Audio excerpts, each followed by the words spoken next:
Olá, pessoal. No último dia 28 de outubro, o Rio de Janeiro foi palco da operação policial mais letal da história do Brasil. Entre os mortos estavam 4 policiais, 2 policiais civis e 2 policiais militares do BOPE. Mas o número total impressiona. Até o momento, mais de 120 pessoas perderam a vida. Até agora, nenhum resultado efetivo foi apresentado pelo governador Cláudio Castro. Nenhum grande líder criminoso foi preso, nenhuma organização foi desmantelada. Apenas mais corpos e dor. A operação de larga escala foi deflagrada sem qualquer articulação com as autoridades federais. E quando a repercussão negativa se espalhou, inclusive em veículos internacionais, o governo do estado respondeu com uma frase simbólica: o Rio está sozinho. Mas será que está mesmo? Ou será que o estado está politicamente isolado por escolha, porque prefere sustentar um modelo de segurança baseado no confronto e não na inteligência? Hoje vamos tentar entender como o Rio chegou a esse ponto e quem se beneficia com a manutenção desse caos, depois da nossa vinheta.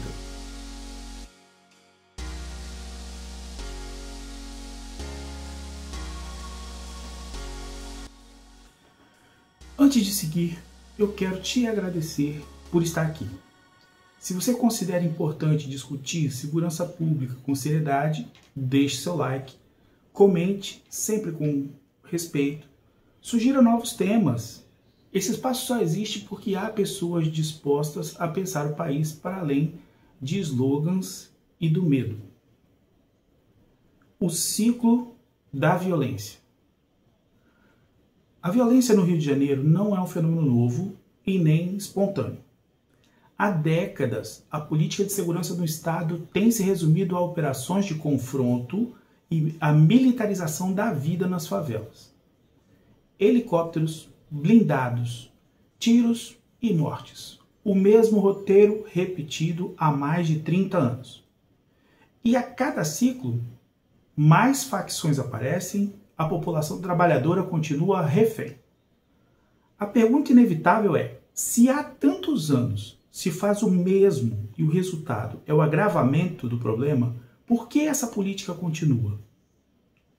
A resposta é incômoda, mas um pouco óbvia, né?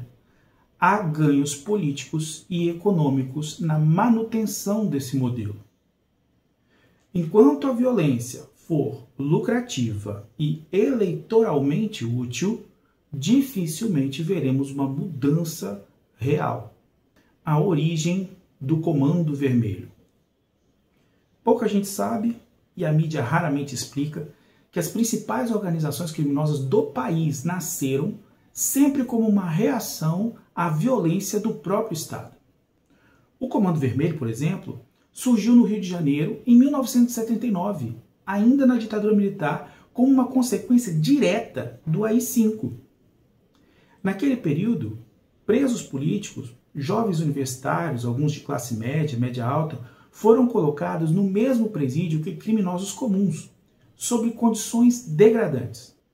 Ali, tentando sobreviver à tortura e à arbitrariedade, eles se organizaram e buscavam evitar assassinatos, exigir comida, saúde, protestar contra abusos. À medida que esses presos políticos foram sendo libertados, os criminosos que ficaram perceberam a força da organização coletiva. E a partir dessa experiência, nasceu a facção Falange Vermelha, que logo depois se tornaria o Comando Vermelho. Ou seja, a semente do crime organizado no Rio foi plantada pelo próprio Estado, quando optou pela repressão e violência ao invés de optar pela justiça. Política e crime. De lá para cá, o Rio se tornou um laboratório de uma política de segurança baseada na barbárie. Há mais de 2 décadas, o Estado é governado majoritariamente por políticos de direita, que usam o tema da segurança como plataforma eleitoral permanente. As promessas de bandido bom é bandido morto e atira primeiro, pergunta depois, rendem votos, mesmo quando o resultado é mais insegurança, mais luto e mais injustiça. É o discurso do medo como um instrumento de poder. E ele se sustenta também por um outro fator pouco debatido, o controle territorial exercido por facções e milícias.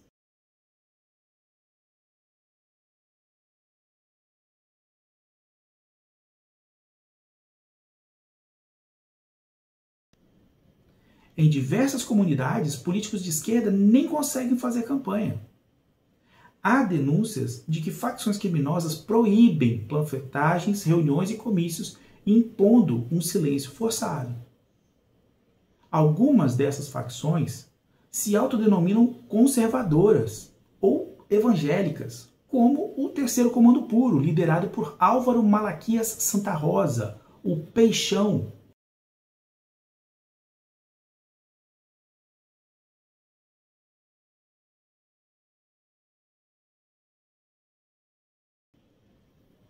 Do outro lado, milícias compostas em grande parte por policiais, bombeiros, agentes públicos, expandem sua influência, muitas vezes com apoio político e proteção institucional.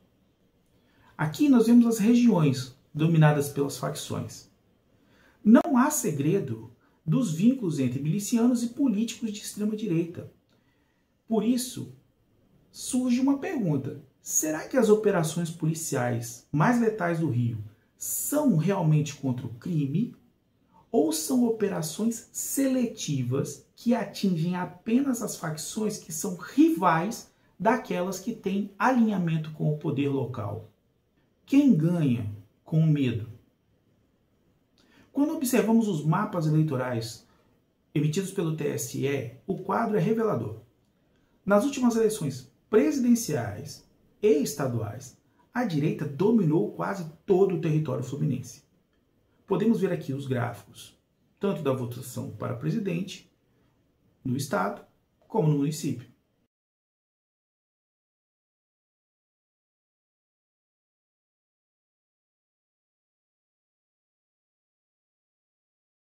A população mais atingida pela violência e pelo abandono acaba votando em quem promete mais violência, ou numa espécie de ciclo, onde o desespero e o medo é convertido em voto, e o voto em poder político.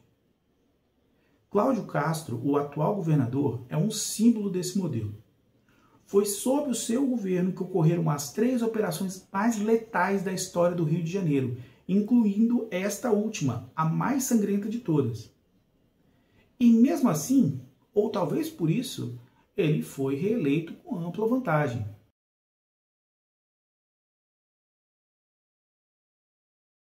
A PEC da Segurança Pública. Enquanto isso, no plano nacional, o governo federal tenta propor um novo paradigma de segurança pública.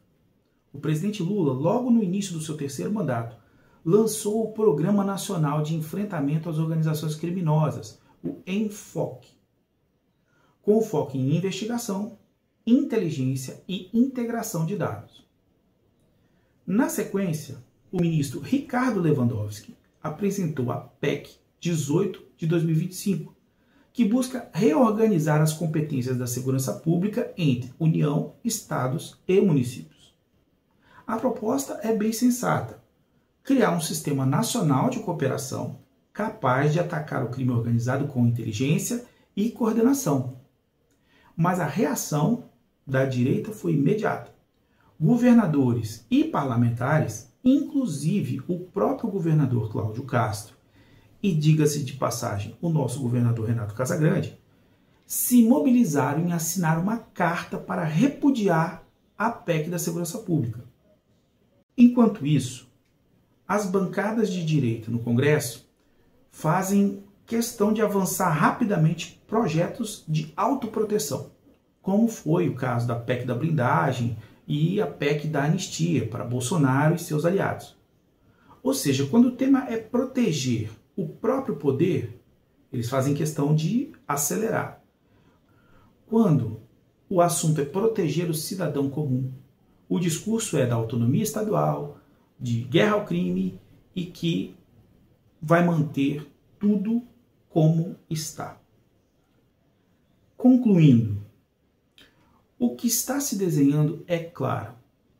A existência das facções é um ótimo negócio para certos setores da política. Essas organizações financiam campanhas, garantem territórios eleitorais e pressionam políticos eleitos a agir em seu favor, inclusive usando o poder do Estado para eliminar facções rivais. Um verdadeiro ciclo vicioso. Quanto mais medo, mais fácil é vender a ilusão da força. E quanto mais se repete o discurso da guerra ao crime, mais distante ficamos de uma política de segurança pública real e eficaz. Por isso, é essencial observar quem de fato se opõe a projetos que fortalecem inteligência e investigação e quem insiste em propor mais armas e mais mortes. Há algo profundamente errado quando um político chega a defender o bombardeio do próprio país, sob o pretexto de combate ao narcoterrorismo.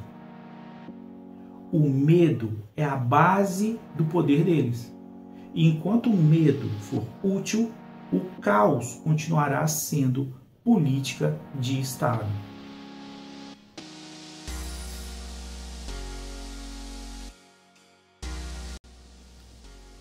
Eu agradeço a vocês pela sua atenção. Desejo meus sinceros pêsames às famílias, tanto dos policiais quanto das vítimas inocentes desses confrontos e de tantos outros. Um forte abraço a todos vocês e até o próximo vídeo.